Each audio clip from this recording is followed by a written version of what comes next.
ইসকনের master প্ল্যানটা কি? ISKCON কেন প্রতিষ্ঠিত হয়েছিল? আমাদের এখন প্রত্যেকেরই জনমনেই প্রশ্নটা আসতেছে যে এদের কারণে মনে হয় আমরা অতিষ্ঠ হয়ে গিয়েছি। ওয়ার্ল্ডের বিভিন্ন দেশে ইসকনকে নিষিদ্ধ করা হয়েছে। এদের মাস্টার প্ল্যান কি? 1966 সালে এই ইসকন প্রতিষ্ঠিত হয়েছে। তার মানে প্রায় 58 বছর যাবত একটা প্রতিষ্ঠিত সংগঠন হচ্ছে ইসকন। এরা কাজ করে international society for Krishna consciousness নিয়ে তারা কাজ করে, কৃষ্ণকে কিভাবে হাইলাইটস করা যায়। এবং তারা দেখবেন জয় শ্রীরাম এই ধ্বনিকে প্রতিধ্বনিত হয় সারা ওয়ার্ল্ডের ভিতরে। এই জয় শ্রীরামকে ছড়িয়ে দেওয়ার কাজ করে হচ্ছে এই ইসকন। হনুমানের লোগো লাগিয়ে দেখবেন এই ইসকন কাজ করে যায়। এবং তারা এতটা কট্টরপন্থী, এতটা উগ্র সন্ত্রাসী, আপনারা দেখবেন ভারতের ভিতরে প্রায় সময় মুসলমানদেরকে মারা হচ্ছে, সেই ভিডিও তারা নিজেরা মোবাইলে ধারণ করে এবং বলা হয় যে বল জয় শ্রীরাম বল, জয় শ্রীরাম বল। এই বলতে বলতে তারা পিটায় মুসলমানদেরকে হত্যা করে, অমানবিক ভাবে মুসলমানদেরকে তারা শহীদ করে দেয় জয় শ্রীরাম বল, জয় শ্রীরাম বল বলে বলে। এবং সেই ইসকন সারা দুনিয়াতে প্রতিষ্ঠিত হচ্ছে শুধু একটা স্লোগানকে সামনে নিয়ে,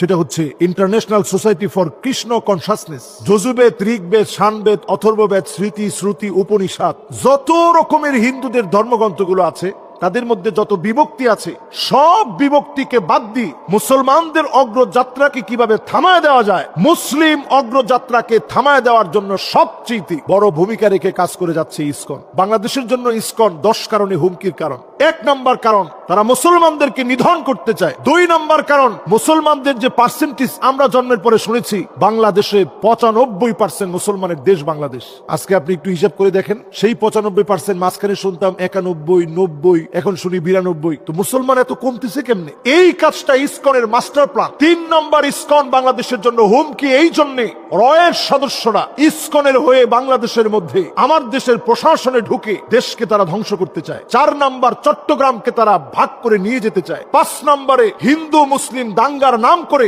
নিজেরা নিজেদের মধ্যে নানাভাবে দাঙ্গা সৃষ্টি করতে চায়। 6 নম্বরে, ইসকন চায় বাংলাদেশের যেই মন্দিরগুলো তাদের আওতাভুক্ত না, ওইগুলোকেও আওতাভুক্ত করে হিন্দুদেরকে পর্যন্ত কোণঠাসা করে ফেলবে। এটা ইসকনের টার্গেট।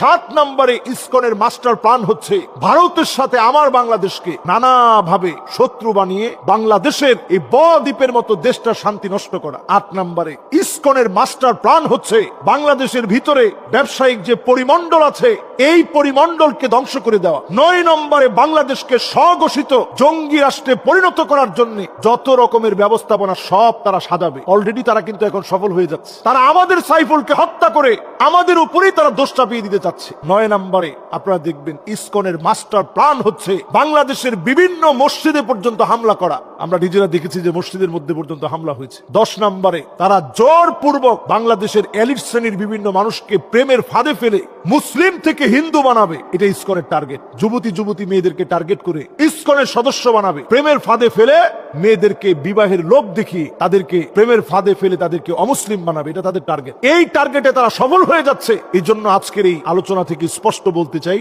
অনতিবিলম্বে ইসকনকে বাংলাদেশে নিষিদ্ধ করতে হবে। কারণ তারা প্রকাশ্যে মুসলমানদেরকে হত্যার ন্যাক্কারজনক নির্লজ্জ কাজে তারা লিপ্ত আছে। এই রকম সন্ত্রাসী কোন গোষ্ঠীকে বাংলাদেশে থাকতে দেওয়া যায় না। বিশ্বের বহু দেশে ইসকনকে নিষিদ্ধ করা হয়েছে। আমরাও দাবি জানাচ্ছি অনতিবিলম্বে খতিয়ে দেখে, হিন্দুরা আমাদের শত্রু না, আমাদের দেশের নাগরিক তারা। তবে হিন্দুদের ভিতরেও যারা বিশৃঙ্খলা লাগিয়ে রেখেছে, আপনারা চিন্ময় কৃষ্ণর অনেকগুলো ভিডিও দেখবেন, সমকামিতা সহ, নারী কেলেঙ্কারি সহ এহেন কোনো অন্যায় নাই যেটা সে করে নাই। এই কাজগুলো তারা চালিয়ে যাচ্ছে। বিভিন্ন হিন্দু পুরোহিতদের কাছ থেকে সাক্ষাৎকার নিয়ে দেখেন, ওই পুরোহিতদেরকে বের করে দিয়েছে, ইসকনকে ঢুকিয়ে দিয়ে পুরোহিতদেরকে বের করে দিচ্ছে, পূজা মণ্ডপ থেকে বের করে দেওয়া হচ্ছে। এই সব কার্যক্রম ইসকন চালাচ্ছে শুধুমাত্র আমাদের দেশের ভিতরে একটা বিভক্তি তৈরি করার জন্য। আল্লাহ আমাদেরকে এই সমস্ত কুচক্রী মহলের চক্রান্ত থেকে আল্লাহ আমাদেরকে হেফাজত করুক। আসসালামু আলাইকুম ওয়া রাহমাতুল্লাহি ওয়া বারাকাতুহু।